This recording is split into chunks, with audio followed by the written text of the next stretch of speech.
Technical அனாலிசிஸ்ல simple and most powerful pattern தான் support and resistance. இந்த support and resistance swing trading பண்றதுக்கான ஒரு பெஸ்ட் டூல்னு சொல்லலாம். அது மட்டும் இல்லாம இந்த சப்போர்ட் அண்ட் ரெசிஸ்டன்ஸ் வச்சு ட்ரெண்ட் ரிவர்சலும் ஈஸியா ஐடென்டிஃபை பண்ண முடியும். இந்த வீடியோல சப்போர்ட் அண்ட் ரெசிஸ்டன்ஸ் எப்படி டிரா பண்றது அண்ட் பிகினர்ஸ் பண்ணக்கூடிய காமன் மிஸ்டேக் அதை எப்படி ஓவர் பண்றது பத்தியும், அது மட்டும் இல்லாம ட்ரெண்ட் ரிவர்சல் எப்படி ஐடென்டிஃபை பண்றது, தென் ஸ்விங் ட்ரேடிங் ஸ்ட்ராட்டஜி பத்தியும் டீடைலா பார்க்க போறோம். சோ இந்த வீடியோ ஸ்கிப் பண்ணாம ஃபுல்லா பாருங்க. ஃபைனலா இந்த video two step technical school நான் village trader.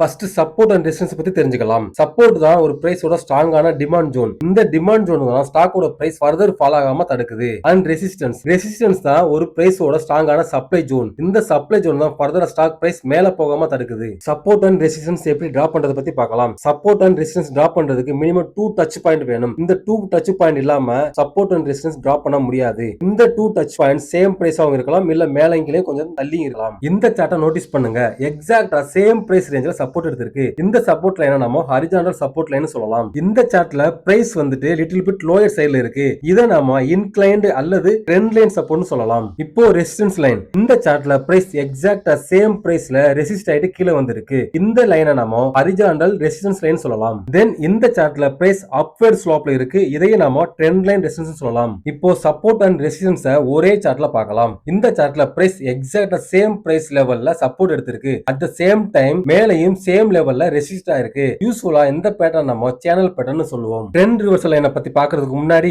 Support and resistance வச்சு எப்படி ட்ரேட் எடுக்கிறது பத்தி பார்க்கலாம். அதுக்கு முன்னாடி இதுவரைக்கும் நான் சொன்ன இன்ஃபர்மேஷன் உங்களுக்கு யூஸ்ஃபுல்லா இருந்துச்சுன்னா நம்ம சேனலை சப்ஸ்கிரைப் பண்ணிட்டு இந்த வீடியோக்கு ஒரு லைக் பண்ணிட்டு பாசிட்டிவா கமெண்ட் பண்ணுங்க. இப்போ ஸ்விங் ட்ரேடிங் பண்றத பத்தி பார்க்கலாம். இந்த சார்ட்டை நல்லா நோட்டீஸ் பண்ணுங்க. ஸ்டாக்ல ஒரு டவுன் ஃபால், தென் பிரைஸ் ஆல்மோஸ்ட் சேம் லெவல்ல சப்போர்ட் எடுத்திருக்கு. அண்ட் முக்கியமா நோட்டீஸ் பண்ண வேண்டிய ஸ்பாட் இந்த கேண்டில். இந்த கேண்டில் ஒரு பின் பார் கேண்டில் அண்ட் இது ட்ரெண்ட் ரிவர்சலுக்கான சிக்னல். என்ட்ரி எக்ஸிட் பத்தி பார்க்கிறதுக்கு முன்னாடி இந்த சார்ட்ல ஒரு சப்போர்ட் லைன் டிரா பண்ணலாம். அண்ட் இந்த பின்பார் கேண்டில் தான் நம்மளோட சிக்னல் கேண்டில். இந்த பின்பார் கேண்டலோட ஹை தான் நம்மளோட என்ட்ரி பிரைஸ். ஸ்டாப் லாஸ் இந்த பின்பார் கேண்டலோட லோவா செட் பண்ணுவோம். Risk reward ratio minimum 1 to 2 ல இருந்து 1 to 3 ரேஷியோ நம்ம செட் பண்ணனும். இப்போ நம்ம செக் பண்ணி பார்க்கலாம் பிரைஸ் நம்ம டைரக்ஷன்ல மூவ் ஆகுதா இல்லையான்னு. அண்ட் எஸ், இப்போ நம்மளோட டார்கெட் ஹிட் ஆயிருச்சு. பட் இன் ரியாலிட்டி மார்க்கெட் இவ்வளவு சிம்பிளா இருக்காது. மார்க்கெட் ரொம்ப டஃப் கொடுக்கும். அதுக்கு நிறைய பேக் டெஸ்ட் பண்ணனும். பேஸ்ட் ஆன் பேக் டெஸ்ட் வச்சு தான் கான்ஃபிடன்ட்டா மார்க்கெட்ல ட்ரேட் பண்ண முடியும். So daily at least 1 to 2 hours ஒரே ஒரு ஸ்ட்ராட்டஜி வச்சு பேக் டெஸ்ட் பண்ணுங்க. உங்களோட கான்ஃபிடன்ட் லெவல் இன்க்ரீஸ் ஆகுற வரைக்கும் பேக் டெஸ்ட் பண்ணுங்க. இப்போ ட்ரெண்ட் லைன் வச்சுட்டு மார்க்கெட்டோட ட்ரெண்ட் ரிவர்சல் ஐடென்டிஃபை பண்றது பத்தி பார்க்கலாம். இந்த ட்ரெண்ட் ரிவர்சல் ஐடென்டிஃபை பண்றதுக்கு ஸ்டாக்கோட ரெசிஸ்டன்ஸ் லெவல் நமக்கு வேணும். இந்த ரெசிஸ்டன்ஸ் லெவல் மல்டி டைம்ல ரெசிஸ்டன்ஸ் ஆக்டா இருந்தா இன்னும் பெட்டரா இருக்கும். இந்த சார்ட்ல பிரைஸ் 4 டைம்ஸ் சேம் ஸ்பாட்ல ரெசிஸ்ட் ஆயிருக்கு. தென் 5th டைம்ல பிரேக் அவுட் பண்ணிருக்கு. அகைன் சேம் ரெசிஸ்டன்ஸ் லெவல ரீடெஸ்ட் பண்ணிருக்கு. 1 டைம்ல 2 டைம் சேம் ஸ்பாட்ல ரீடெஸ்ட் பண்ணிருக்கு. இப்போ இந்த ரெசிஸ்டன்ஸ் லைன் சப்போர்ட் லைனா நமக்கு ஆக்ட் ஆகுது. இந்த ஸ்பாட்டை தான் நம்ம வந்துட்டு CID னு சொல்லுவோம். CID னா சேஞ்ச் இன் மார்க்கெட் டைரக்ஷன்.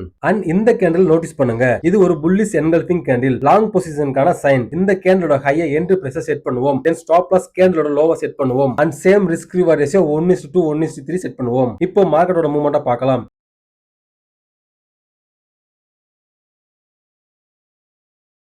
எக்ஸாக்ட்டா நம்மளோட டார்கெட்டா ஸ்டாக் பிரைஸ் ரீச் ஆயிருச்சு. இந்த ஸ்ட்ராட்டஜி ரொம்பவும் பவர்ஃபுல்லான ஸ்ட்ராட்டஜி. கண்டிப்பா பேக் டெஸ்ட் பண்ணுங்க. தென் மார்க்கெட்ல ஒரு குவாண்டிட்டி 2 குவாண்டிட்டி வாங்கி செக் பண்ணுங்க. எப்போ உங்களால கான்ஃபிடன்ட்டா ட்ரேட் பண்ண முடியுதோ அது வரைக்கும் பேக் டெஸ்ட் பண்ணிட்டே இருங்க. இந்த ரெண்டு ஸ்ட்ராட்டஜிலையும் ஸ்டாக் மார்க்கெட்டோட மும்மூர்த்திகளில் ஒருத்தரான பிரைஸ் வச்சு மட்டும் தான் ட்ரேட் பண்ணிருக்கோம். இப்போ உங்களுக்கான ஹோம்வொர்க் பேலன்ஸ் 2 மூர்த்திகளான வால்யூம் அண்ட் மொமெண்டம் ஆட் பண்ணிட்டு ட்ரை பண்ணுங்க. சீரியஸாவே ரிசல்ட் மைண்ட் ப்ளோயிங்கா இருக்கும். இந்த ஸ்ட்ராட்டஜில ட்ரேட் பண்றதுக்கு கேண்டில்ஸ்டிக் பத்தி நல்லா தெரிஞ்சிருக்கணும். அப்பதான் ஃபால்ஸ் சிக்னல் வந்து நம்ம எஸ்கேப் ஆக முடியும். நம்ம நண்பர் ஒருத்தர் கேண்டில்ஸ்டிக் வீடியோ கேட்டிருக்காரு. அவருக்கு அவன் சேர்த்து இந்த வீடியோ போஸ்ட் பண்ண போறேன். Until stay tuned with Village Trader.